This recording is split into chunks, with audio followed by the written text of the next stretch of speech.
Welcome to Mormon Book Reviews, where an evangelical encounters the restoration. I'm your host, Steven Pynakker, and actually, this is, what is it, Tuesday, August 27th, and we're going to do a quick turnaround today. I'm interviewing Jonathan Neville today, and we're going to release it today. And I rushed back home because I was actually at my local library reading Matthew Harris's book, Second Class Saints, Black Mormons and the Struggle for Racial Equality.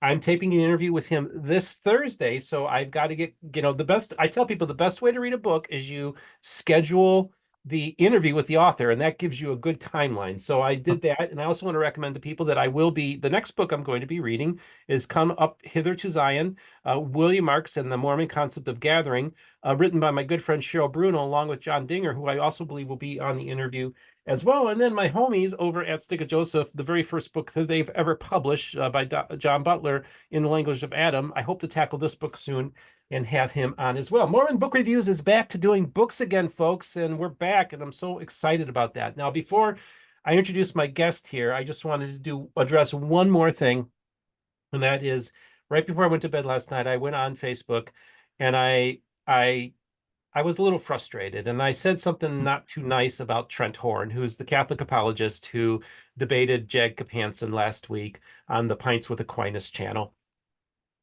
And I was just frustrated because there was a few other things going on that wasn't necessarily directly related to Trent. But I have to tell you that Trent's video, 5 Reasons Why You Shouldn't Accept the Book of Mormon or whatever, really drove me up the wall. I just thought it was really bad apologetics. And so I called him a not so nice name. And I apologized for that. It was up for an hour last night on Facebook, and I decided to pull it down because I was getting a lot of friction about it, or people were generally supportive of my thing. But I thought, was it the right spirit? So I apologized. I took it down. And then I was able to go back to sleep because I was able to go to sleep because folks never go to bed angry, right? And so my good friend, I have to say, sometimes people do get angry at my friend Jonathan Neville, but that's okay when they get angry at me as well. That's part of the arena we're in. Jonathan Neville, welcome back to the program today. It's good to see you again, Steve. It's been a while.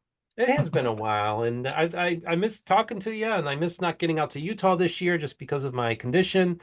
But it's okay. That's the lovely thing about Zoom and the internet and cell phones is we're always a phone call away or a Zoom call away. We can get Well, reconnected. I'm not in Utah anyway, so you'd have to come all the way out to Oregon. And one day I will. I'd love to get out there, Yeah, hang out with you. I'd love to great. get out. Yeah, Great.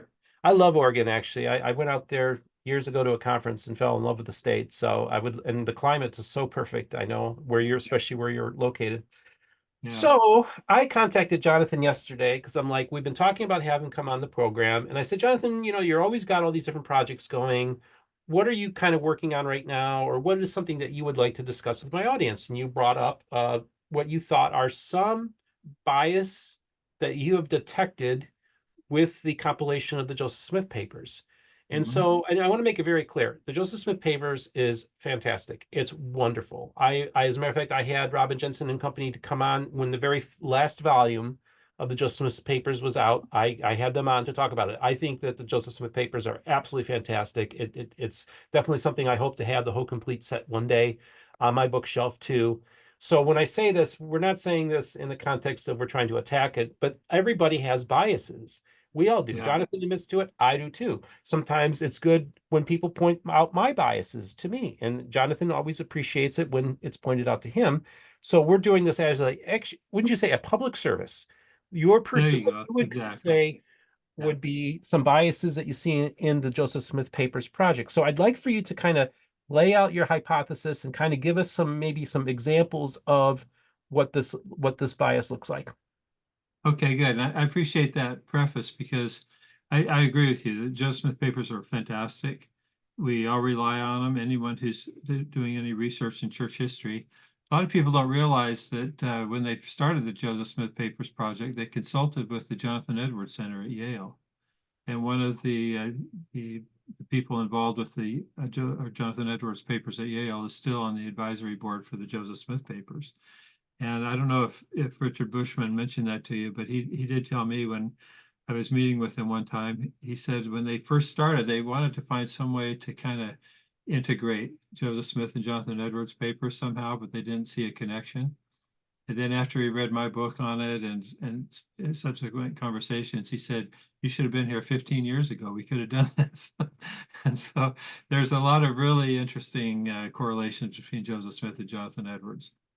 And in fact, if we have time, maybe today or another time, I can show you my a little kind of side project I'm doing where I'm annotating chapters of the Book of Mormon instead of just finding general words and phrases that are Jonathan Edwards. I'm actually annotating chapter by chapter in the Book of Mormon to show the influence of the King James Bible as well as Jonathan Edwards and other sources. But also building on what you said earlier, this idea of the contention among some of these groups and these debates. As you know, my theme lately has been clarity, charity, and understanding, right?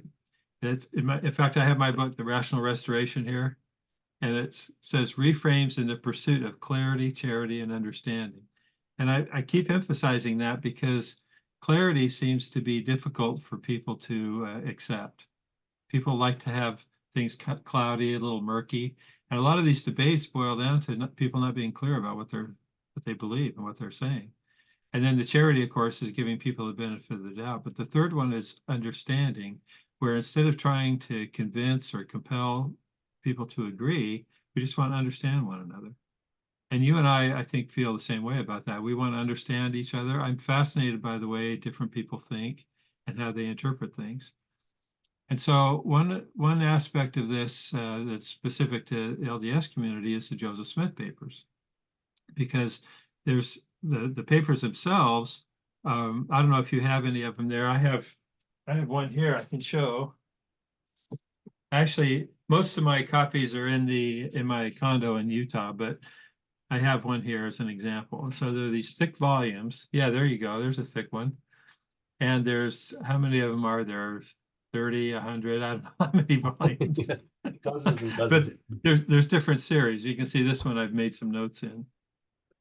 But it's a combination of the authentic original documents with transcriptions, but then also commentary.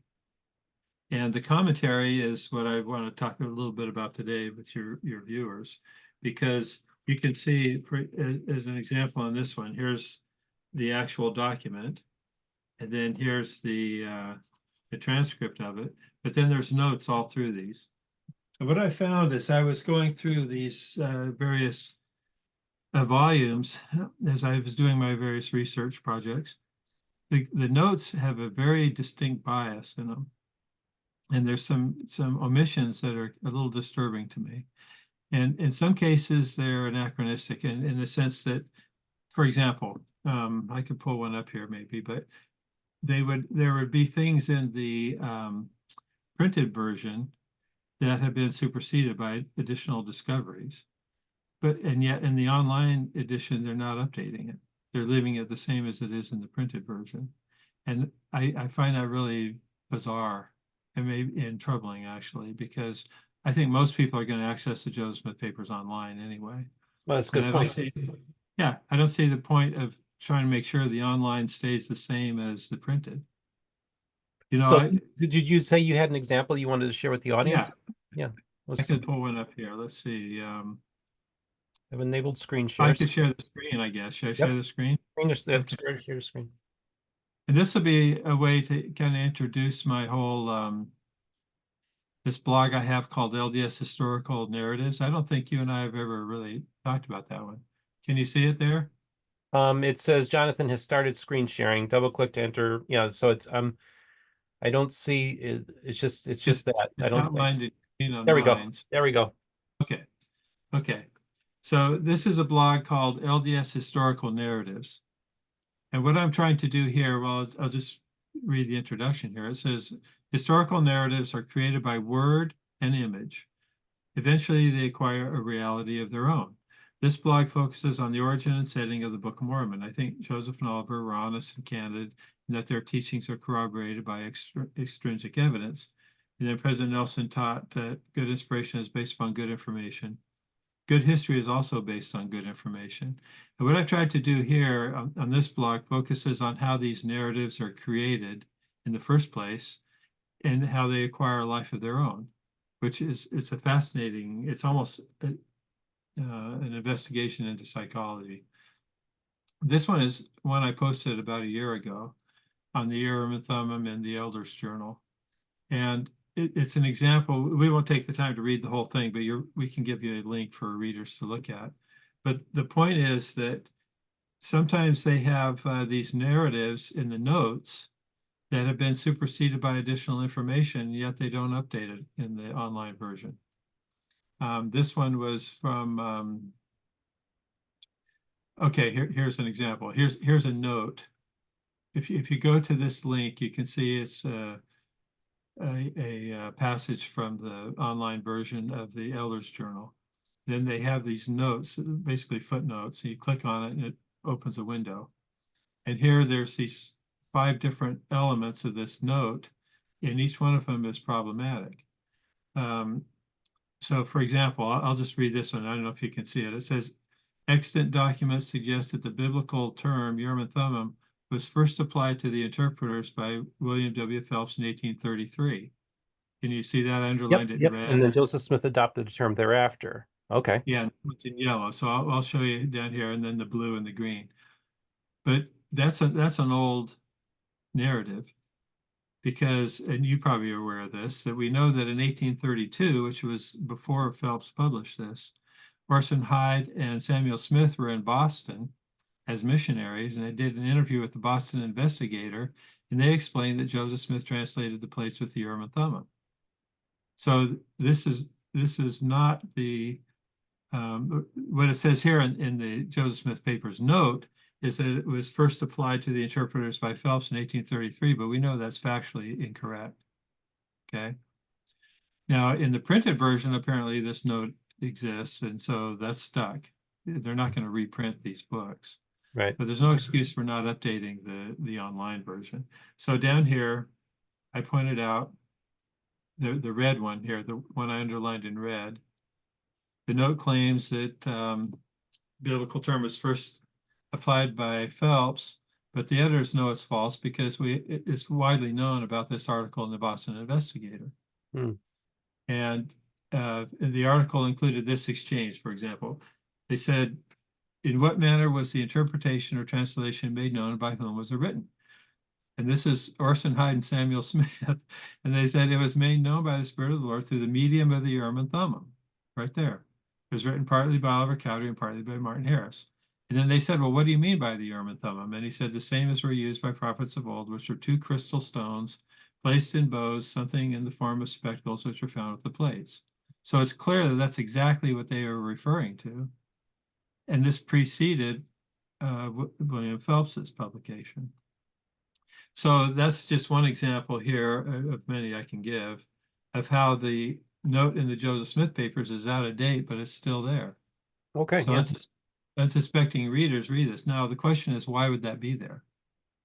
And there's an implicit bias throughout the Joseph Smith Papers in favor of the stone in the hat narrative, as well as in favor of the Mesoamerican to Comoros theory.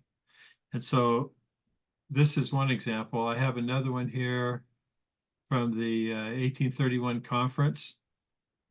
I don't think your readers want me to sit here and read this whole thing, but the gist of it here is they say that Joseph Smith didn't want to give any details about the coming forth of the Book of Mormon. It was not intended for that to be known. And they say, well, that means that he didn't want people to talk about the manner of translation, but that's not what he said. He said he didn't want to talk about the coming forth of the Book of Mormon, which includes far more than just the translation. So and again, this gets in the weeds, but it's important because people who do the research actually read these footnotes and they rely on them, but they're incorrect. And for example, here it says, this note 21, to this point, Joseph Smith apparently had not written a history of the production of the Book of Mormon. In April of 1834, he provided a relation of obtaining and translating the Book of Mormon to a conference in Ohio, though the conference minutes do not provide any information about what he said. An account was finally published in 1842, but it gave few details. And I saw that, and I think it's astonishing because they forgot that what happened in 1834, shortly after this conference they referred to, when Oliver Cowdery wrote those 8 letters. So here's the minutes from the 1834 conference, which showed that Oliver Cowdery was there. But then in 1834 and 1835, Oliver Cowdery wrote the most detailed account we have of Moroni's visit. And the editors just completely skipped over it like it didn't exist. And I've given many more examples where the editors of the Joseph Smith papers just ignore these 8 letters from Oliver Cowdery. And the question is why? And I think my conclusion, my hypothesis is the reason is that Oliver Cowdery in these letters was very explicit about certain things that the editors don't like, such as the Hill Cumorah being in New York and Joseph translating the place with the Urim and Thummim. Well, can I just say one thing, Jonathan? Is Yeah. it partly because these are not, these are letters attributed to Oliver Cowdery. They're not attributed to Joseph Smith, and this is this Joseph Smith Papers project. So how would you Yeah. respond to that? Well, 2 ways. First off, they're in the Joseph Smith papers because they're in Joseph Smith's history. Okay, So got it. these letters were copied by his scribes in there. But even more importantly, this example involves letter number 4. And so as an example here, you can see here in this excerpt, Oliver asked Joseph what time of night Moroni appeared, and Joseph couldn't tell him. That's how interactive this was with Joseph Smith. Hmm. Oliver wrote it this way: on the evening of 21st of September, 1823, at length the family retired, and he continued to pray. In this situation, hours passed unnumbered. How many or how few, I know not, neither is he able to inform me, but supposes it must have been 11 or 12, or perhaps later. Now that's specifically Joseph Smith having a dialogue with Oliver Cowdery about what time it was when Moroni appeared. Hmm. This is the only place this kind of detail exists. Mhm. And I think that's fascinating to see that, you know. Joseph couldn't remember what time it was, but it was around 11 or 12, you know. That's Yeah, cool. yeah. But then later on in the same letter, he says he's talking about Moroni's visit, and Oliver Cowdery writes here, indeed, to use his own description, this is to use Joseph Smith's own description, the first sight was as though the house was filled with consuming and unquenchable fire. So he's quoting what Joseph Smith told him right Mhm. there. And then later on, he says, it's no easy task to describe the appearance of a messenger from the skies. The stature of this personage was little above the common size of men in this age. His garment was perfectly white, had the appearance of being without seam. Those are descriptions that came from Joseph Smith also. Mhm. And so this is very specific, very detailed, directly from Joseph Smith in these accounts. And yet the editors of the Joseph Smith papers completely skip over this. Hmm. I have done many firesides, as you know, and other presentations. And when I show this, no one's ever heard of this before, which is amazing to me because for Joseph Smith, he thought this, not only did he help write it, but he also had had it copied into his history, as I mentioned. That's why it's in the Joseph Smith papers. He had it published in the Times and Seasons. He gave Benjamin Winchester permission to publish it in the Gospel Reflector. Farley Pratt published it in the Millennial Star, and his brother William published it in the Prophet, the newspaper in New York, in 1844. So these letters were the most frequently republished material, other than actual scriptures, during Joseph Smith's lifetime. And yet the Joseph Smith papers editors don't like to refer to them because of what they say. Hmm. So anyway, that's one example. I have another example here that I posted just today, actually, about the introduction to Volume 1, where I go through in detail, line by line, to show here's the blue is what the introduction says, and then the red is my comments and the things that they've omitted in here that should be part of this introduction. And this goes on and on. We won't take the time to read it now. But I also had sent to you previously an article that I wrote that's up on academia.org, Oh yeah, yeah. the agenda-driven editorial content in the Joseph Smith papers. On this version, it's had 482 views, but a lot of other people have read it because I've posted it elsewhere.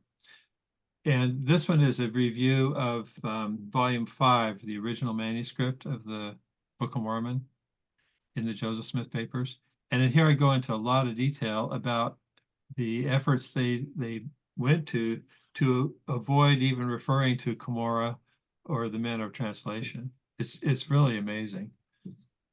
So I guess this is the introduction to all this. Someone's oh, I got someone working out here. Oh, it's okay. I wonder what was going on. I heard all this noise. Okay, so anyway, I just wanted you and your listeners and viewers to be aware that I'm working on this project. There's still more to do about it, but it's mainly an appeal to the awesome scholars at Joseph Smith Papers to do a little self-assessment and to consider the bias that they've kind of implemented here.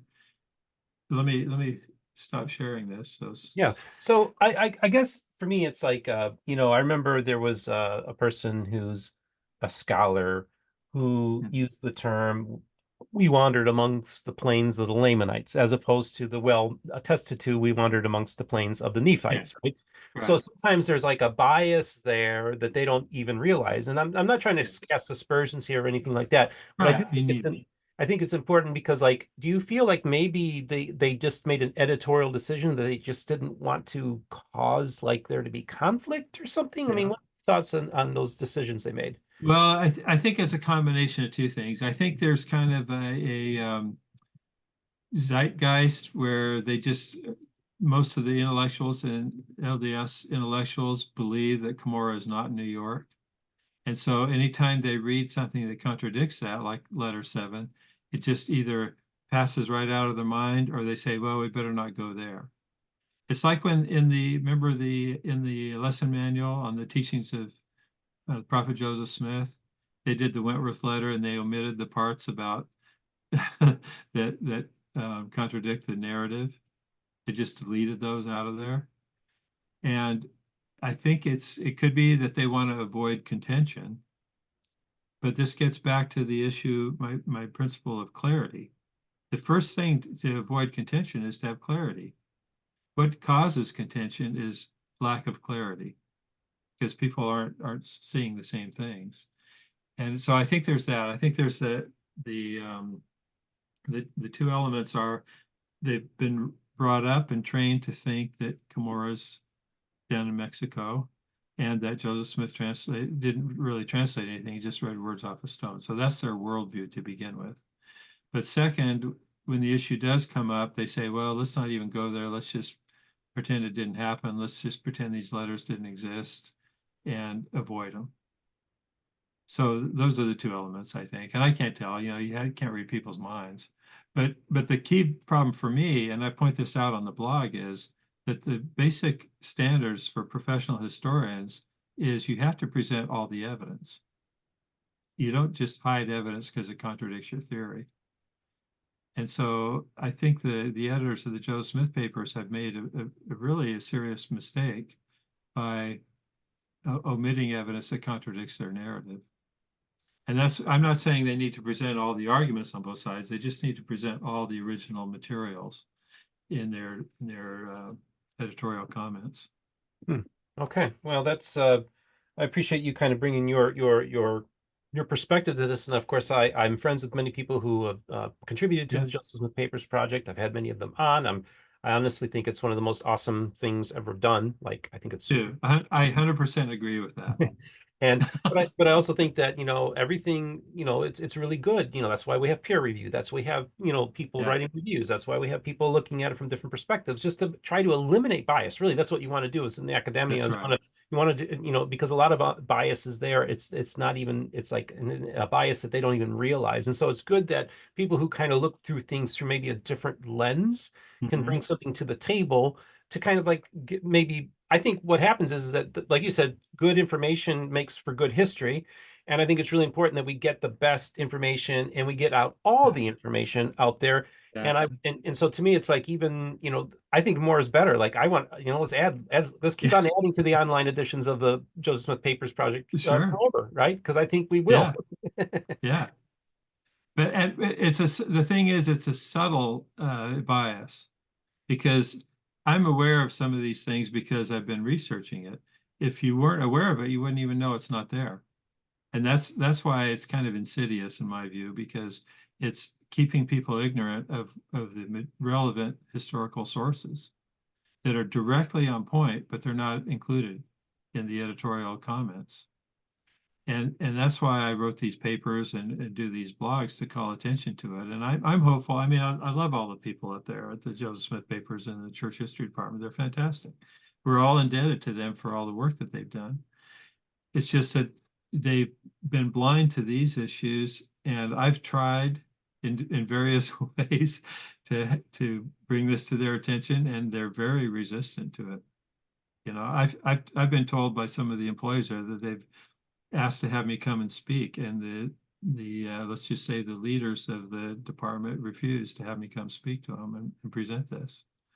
And it's, you know, it's their prerogative. I just think it's a disservice to anyone who's doing serious historical research to have this bias built into these editorial comments. Can I just ask you a question? Because this is sometimes Sure. the criticisms are directed towards you, and I think you're always open to, hearing this.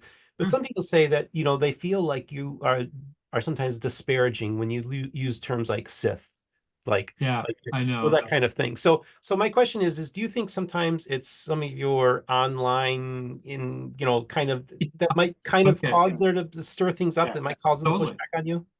Totally.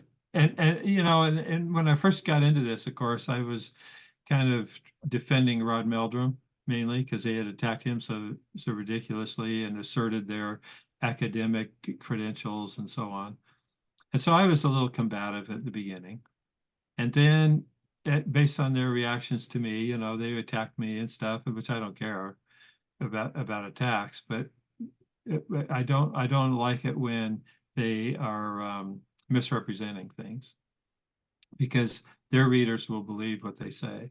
So I was a little more combative back and forth, but now I'm at the point where I feel like I've made my points, and I instead I want to pursue this idea of clarity, charity, and understanding because clarity is sorely lacking among LDS apologists. They don't want to. They resist it actually. They like obfuscation. And this example in the Joe Smith papers is an important one, I think, because the scholars there they know the professional standards. They know how they should be presenting all the information, and whether it's intentional or not, calling it to their attention hopefully will lead to improvement. And I have no animosity towards anybody about this, even my harshest critics. I've offered to have lunch with them. They always refuse, because they want they want me to be a caricature that they can attack and so on, which, whatever. I mean, at my age, in my position in life, I couldn't care less about the critics. I'm interested in legitimate criticism, of course, because I always want to improve. And I often make corrections in my books when people point out mistakes. Well, I always do if people point out mistakes. Or I have revised thinking. For example, when I did the first version of Whatever Happened to the Golden Plates, back then I believed that Joseph used the Urim and Thummim in harmony, but the seer stone in Fayette. And I since revised that. I changed the book because better information. But in this case, I recognize that, I've been combative, kind of like a trial lawyer arguing cases and stuff. And it's been, I have to tell you, Steve, it's been surprising to me about how defensive academia is. Because in the legal context, when you're arguing about something in court, you don't get defensive. You separate your own person from your argument. Mhm. You're arguing about something over here. You're not arguing about the people involved. In academia, they identify with their theories so tightly that if you attack their theories, they feel like they're being personally attacked. And that's something I never anticipated or appreciated when I first got into this. And so I can see how people got offended early on, and that's too bad, but hopefully it made them think at least.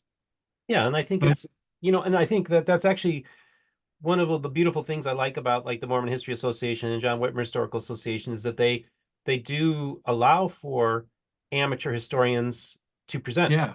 And Hmm. and look, I presented last year at JWHA and MHA this year, and I was Yeah. asked, and it was great, and I loved it. And I'm just this layperson, myself. So I think that there is a lot of openness that I really want to be honoring Definitely. of in the Mormon studies Yeah. community.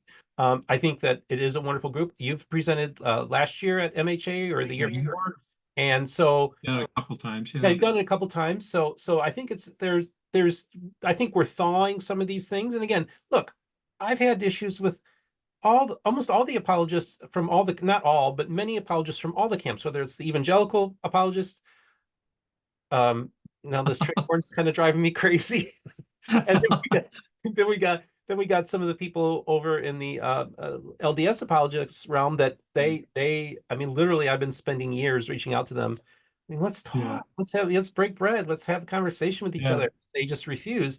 And I I know. and It's it so just bizarre. it's the same. And I tell people, said, you don't understand. One thing you have to understand is that I get attacked from both the evangelical apologists and the LDS apologists. Said people don't realize it's the same people. They're Yeah. exactly the same people. It's like that one a picture from I want to do a meme where I have like evangelical apologists and I have the LDS apologists, and you have Jenna Fisher from The Office where she's looking at the two pictures and they're both the same. It's the same. Yeah. Right. I kind of That's want to right. do that because it's like, oh my gosh, it's like it's the exact same mentality, and they don't want to have an actual conversation. So it's just frustrating because it's like I've Yeah, even gone to I Christian know. apologists and said, listen, I will help you do better apologetics because we all benefit from doing better research and stuff. And they Sure. still don't want to talk to me. It's like, it just drives me crazy. And I would do the same. I even went to Jacob Hansen when he was prepping for the Trent debate. And I said, hey, if you need to use me as a resource to help prep to the debate, I'm happy to do that. So I'm willing to help everybody. I don't have Sure. an agenda, right? So Well, and I think you might need to adopt the same motto of clarity, charity, and understanding, because those are the three values that I think we share, regardless of our individual beliefs. We want everybody to be clear about what they believe and what they say. We give charity because we give people the benefit of the doubt, and we're focused on understanding, not convincing or compelling or, insisting that people are right or wrong. We just want to understand other people. And I think one of the reasons that's a value for me is I've lived all over the world, and I've been with people of all different cultures and religions and everything else. And it's just fascinating to see how they have how they see the world. Their worldview is amazing. And I don't feel any compulsion that everybody agree with me about anything. It's liberating, actually. And that's why you get into these religious debates and people say, well, like the one you mentioned earlier, that such and such is wrong because this one's right. Well, that's not seeking understanding, right? no, it's not at all. So it kind of drives me a little bit crazy. And of course, I tell people it's like, the people from the outside who are not believers at all just look at us and Yeah. say they make that we look like fools when we do that. Yeah, You know, that's right. and so I think like we need to just step back, use like my good friend John Dolan says, we all need epistemological humility. I think that's some of the wisest Yeah. things he's ever said to me. Yeah. And also so I kind of practice that as well. So Jonathan, before you wrap this whole thing up, I just want to know, Mhm. can maybe preview some other projects you're working on, maybe some other future interviews that we'll be Sure. doing? What else is Jonathan Neville working on? 'Cause you're always working on many, many things. Yeah, I am really, and it's hard to quantify them all. Obviously, I'm doing a lot of artwork, but one of the things we're doing is we're going to be coming out with a new edition of Moroni's America soon. That has, someone asked me to do a second edition, and I went through it, and I said, 8 years ago when that book came out, I didn't know hardly anything. Because since then, the two sets of plates came out, the Jonathan Edwards stuff, all these new approaches, I guess you could call them, have come out that affect what I had written in Moroni's America. So I've incorporated all that new stuff in there. I've been really interested in this Jonathan Edwards project. And whenever I have some spare time, as I mentioned, I'm editing or annotating the various chapters of the Book of Mormon. In fact, I could pull one up and show you real Yeah, quick please if do. you Please want. do. And by the way, Okay. Jonathan, when we're done, I'd like for you to send me links to all these so I can make sure they're in the description Yeah. because I'll be posting this in a little bit. So yeah, Okay. please pull that up. Okay. So this might take a sec again Oh, no to, rush. to start, but um, let me know when you can see it here. I will. I think your computer's running a little slow or something, but it will pop up in any second here. So Yes. there Okay. we go. All right. Should be there. Okay. I love So this. this I just is love this. this is the MOBOM site, Museum of the Book of Mormon. And for those of you who may not have gone to Mobon before, the idea of this is you can love the Book of Mormon regardless of what religion you have. I have a section in here for Muslims, for Hindus, for non-LDS Christians, because the Book of Mormon is awesome. And you don't have to join any church just because you like the Book of Mormon, okay? But this particular page talks about the connections between Jonathan Edwards and Joseph Smith. And what I've done here is called intertextuality between the King James Version, Jonathan Edwards, and the Book of Mormon. And whenever I have some spare time, which isn't very often, obviously, because I don't have very many of these done, but I'll take a chapter of the Book of Mormon, in this case, Alma 1. And if a particular term or phrase is from the King James, then I'll just put it in bold black. If it's blue, that means it's non-biblical, but it's found in the Book of Mormon, Doctrine and Covenants, without Jonathan Edwards. If it's red, it's non-biblical, but it's in the Book of Mormon, Doctrine and Covenants, and it's also found in Jonathan Edwards. Okay, great. So you can see, just glancing at this real quickly, all the red is non-biblical Jonathan Edwards terminology. The blue is non-biblical, unique to the Book of Mormon, and then the bold black is biblical.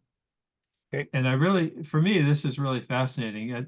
Each one of these has a little note at the bottom where it shows the frequency of the appearance of the particular term or phrase.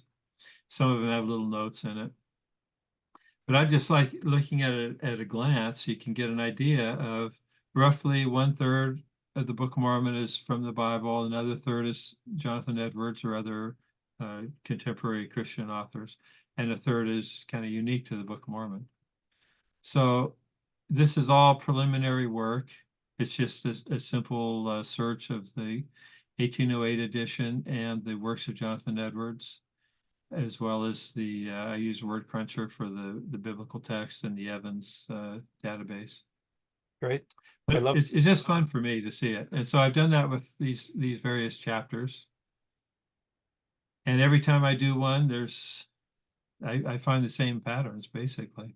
And then down here, I also have some explanation of some of Edwards' work, talking about the prosperity of the church in the latter days, and referring to a type and a shadow, which is a non-biblical term that's in the Book of Mormon. I've annotated some of Joseph Smith's original writings, like his letter to Oliver Cowdery, as well as his 1832 history. And then here's some sermons. Most Latter-day Saints have never heard of Jonathan Edwards. And so I put a few of his most famous sermons in here for people to see. Here's a link to the works of Jonathan Edwards in that 8-volume set that was on sale in Palmyra that Joseph had access to. Anyway, there's lots of information in here. a lot of good stuff there. So exit out real quick, and let's I think it's really important that the work that you've been doing with Jonathan Edwards is really, really important, because, we've been doing this project, you and I, in one sense, you coming on for over 3 years now. The first conversations we had was about this even before the book came out.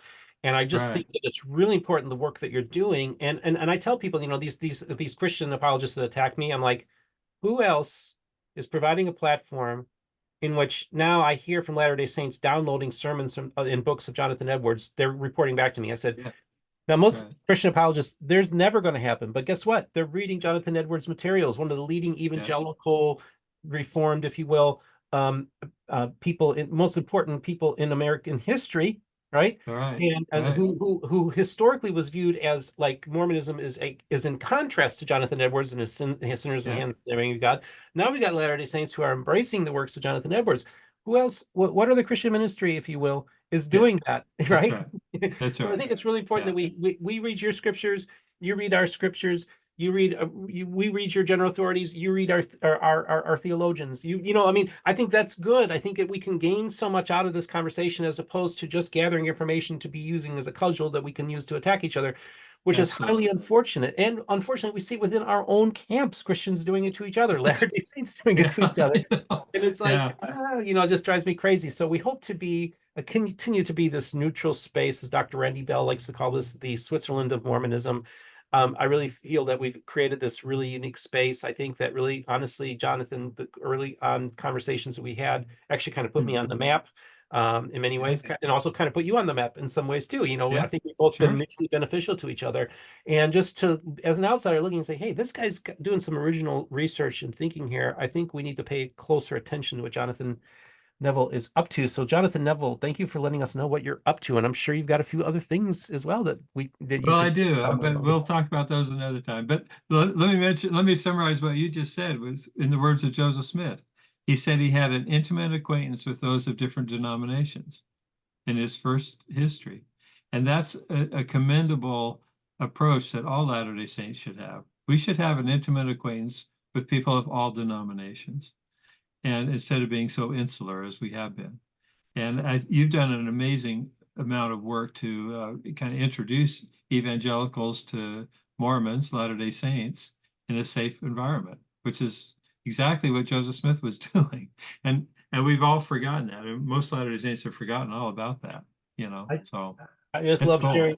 I love sharing with the Mormon missionaries, and I, by the way, John uh, Josh Gailey sent me a handful of miniature Book of Mormons from their church, the Bickertonites. Oh yeah. So Uh-huh. every Mormon missionary gets a Bickertonite Book of Mormon red letter edition from me now.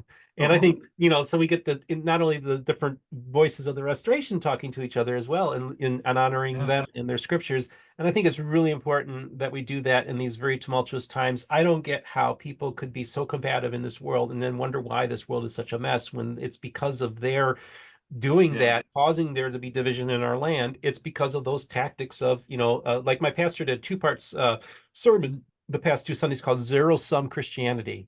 He says it's become there can only be winners and losers. And he's like, you know what? Right. Christianity should be a win-win, but Yeah. nobody's interested in that. So I think it's really important that we get some we just kind of, be a little more humble in our approach, love our neighbors, recognize that everybody are fellow image bearers and honor that as well. And I'm once again honored, Jonathan, for having you back on the program. Thanks again. I've enjoyed it. It's always good to be with you, Steve. So, folks, tell us what you think in the comment section. We'll have links to the stuff that Jonathan is going to send me in the description. And those of you who'd like to financially support the channel, of course, we have MormonBookReviews.com, which is our merch store. We also have Patreon, Venmo, and PayPal for those of you who'd like to make some donations to the channel. Couldn't do it without you. And remember, the most important thing is this: all the voices of the restoration will be heard here on Mormon Book Reviews.